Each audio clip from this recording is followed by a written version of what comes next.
KPSCಯಿಂದ ನಡೆಸಿದಂಥ KS ಮರುಪರೀಕ್ಷೆಯಲ್ಲಿ ಸಾಕಷ್ಟು ಕನ್ನಡ ದೋಷ ಇತ್ತು. ಆದರೆ ಇವತ್ತು ಅವರು ಪೇಪರ್ ಪ್ರೆಸ್ ಇದು ಕೊಟ್ಟಿದ್ದಾರೆ, ತಜ್ಞರ ವರದಿ ಕೊಟ್ಟು ತಜ್ಞರು ಹೇಳಿರೋದ್ರ ಪ್ರಕಾರ ಕನ್ನಡದಿಂದ ಏನೂ ತಪ್ಪೇ ಆಗಿಲ್ಲ ಅನ್ನೋ ಥರ ಅವರು ಇದು ಕೊಟ್ಟಿದ್ದಾರೆ, ವರದಿ ಕೊಟ್ಟಿದ್ದಾರೆ. ಆ ತಜ್ಞರು ಹೊಟ್ಟೆಗೆ ನಿಜವಾಗ್ಲೂ ಅನ್ನ ತಿಂತಾರಾ ಇಲ್ಲ ಕರ್ನಾಟಕದವ್ರು ಅವ್ರ ತಜ್ಞರು ಅಂತ ಗೊತ್ತಾಗ್ತಾ ಇಲ್ಲ. ಯಾಕೆಂದರೆ ಇಷ್ಟೆಲ್ಲ ಅಸೆಂಬ್ಲಿಯಲ್ಲಿ ಚರ್ಚೆ ಆಗಿದೆ. ಮತ್ತು ಪ್ರತಿಯೊಂದು ಲಾಸ್ಟ್ ಟೈಮ್ ಏನು 27ನೇ ತಾರೀಕು ಆಗಸ್ಟು ಏನು ಎಕ್ಸಾಮ್ಸ್ ಕಂಡಕ್ಟ್ ಮಾಡಿದರು ಅದಕ್ಕಿಂತ ಹೆಚ್ಚು ತಪ್ಪು ಮರುಪರೀಕ್ಷೆಯಲ್ಲಾಗಿದೆ.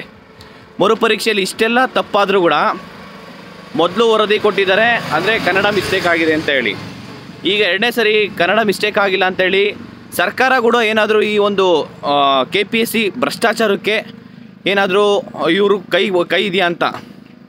KPSC ಒಂಥರ ಹೆಂಗೇನಂದರೆ ಪ್ರೀ ಪ್ಲ್ಯಾನ್ಡ್ ಕರಪ್ಷನ್ನು ಮತ್ತು ಎಕ್ಸಾಮ್ಸು ಪ್ರತಿಯೊಂದು ಹಂತದಲ್ಲೂ ಕೋರ್ಟಿಗೆ ಹೋದರೂ ಅಷ್ಟೇ ಎಲ್ಲ ಕಡೆ ಅವರು ಹೆಂಗೆ ಬೇಕೋ ಹಂಗೆ ಪ್ಲ್ಯಾನ್ ಮಾಡಿಕೊಂಡು ಅವ್ರಿಗೆ ಹೆಂಗೆ ಬೇಕೋ ಹಂಗೆ ಜಡ್ಜ್ಮೆಂಟ್ ಬರೋ ಥರ ಪ್ರತಿಯೊಂದು ಹಂತದಲ್ಲೂ ಮಾಡ್ಕೊತಾ ಇದ್ದಾರೆ.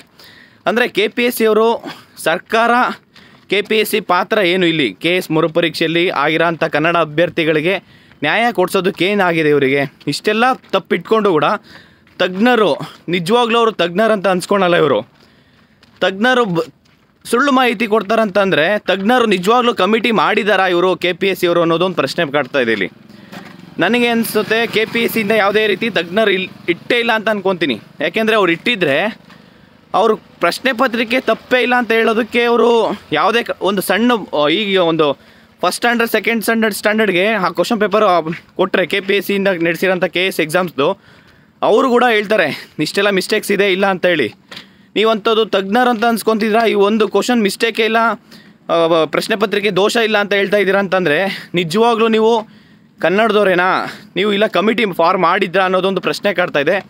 ದಯವಿಟ್ಟು ಸರ್ಕಾರ ಮತ್ತು KPSC ಮತ್ತು ವಿದ್ಯಾರ್ಥಿಗಳು ಅಷ್ಟೇ ಏನೇ ಆದರೂ ಈ ಒಂದು ತಿಂಗಳಲ್ಲಾಗಬೇಕು. ಸರ್ಕಾರನೂ ವಿದ್ಯಾರ್ಥಿಗಳ ಪರವಾಗಿ ನಡ್ಕೊಬೇಕಾಗುತ್ತೆ. ಯಾಕೆಂದರೆ ನೀವು ಮೇ 3, 5, 7, 8, 9ನೇ ತಾರೀಕು ಎಕ್ಸಾಮ್ಸ್ ಕಂಡಕ್ಟ್ ಮಾಡ್ತಿದ್ದೀರಾ ಮೇನ್ಸು. ನೀವು ಈ ಕೂಡಲೇ ಕನ್ನಡ ಅಭ್ಯರ್ಥಿಗಳಿಗೆ ಸರ್ಕಾರ ಅವ್ರಿಗೆ ನ್ಯಾಯ ಕೊಡಿಸ್ಬೇಕಾಗುತ್ತೆ. ಯಾಕೆಂದರೆ ನೀವು ಕಳೆದ ಬಾರಿ ಏನು KS ಪರೀಕ್ಷೆ ನಡೀತೋ ಅದಕ್ಕಿಂತ ಎರಡನೇ ಬಾರಿ ಸಾಕಷ್ಟು ಮಿಸ್ಟೇಕ್ ಆಗಿದೆ. ನೀವಾದರೂ ಅವರಿಗೆ ಮಿಸ್ಟೇಕ್ ಇಲ್ಲ ಅಂತೇಳಿ ತಜ್ಞರನ್ನು ಬಿಟ್ಟು ಇಷ್ಟೆಲ್ಲ ನೀವು ಕನ್ನಡ ಅಭ್ಯರ್ಥಿಗಳಿಗೆ ನೀವು ಕನ್ನಡ ಕೊಲೆ ಮಾಡ್ತಿದ್ದೀರಾ ಅಂತಂದರೆ ದಯವಿಟ್ಟು ಮಾನ್ಯ ಮುಖ್ಯಮಂತ್ರಿ ಸಿದ್ದರಾಮಯ್ಯ ಸರು ದಯವಿಟ್ಟು ನೀವು ಇದು ಮಧ್ಯಪ್ರವೇಶ ಮಾಡಿ ಕನ್ನಡ ಅಭ್ಯರ್ಥಿಗಳಿಗೆ ನ್ಯಾಯ ಕೊಡಿಸ್ಲೇಬೇಕಾಗುತ್ತೆ. ಇಲ್ಲ ಅಂತಂದರೆ ನೀವು ಕನ್ನಡ ರಾಮಯ್ಯ ಅಂತ ಅಲ್ಲ, ನಿಮಗೆ ಒಂದು ದೊಡ್ಡ ಕಪ್ಪು ಚುಕ್ಕೆ ಬರುತ್ತೆ. ದಯವಿಟ್ಟು ಅರ್ಥ ಮಾಡ್ಕೊಳ್ಳಿ. ನಾವು ಕೂಡ ಧಾರವಾಡದಿಂದ ಬೆಂಗಳೂರು ತನಕ ಪಾದಯಾತ್ರೆ ಮಾಡ್ತಾಯಿದ್ದೀವಿ. ನೀವು ಅಷ್ಟು ಸಣ್ಣ ಪುಟ್ಟ ಮಿಸ್ಟೇಕ್ಸ್ ಇಲ್ಲ, ಇದು ಮೇಜರ್ ಮಿಸ್ಟೇಕ್ಸು.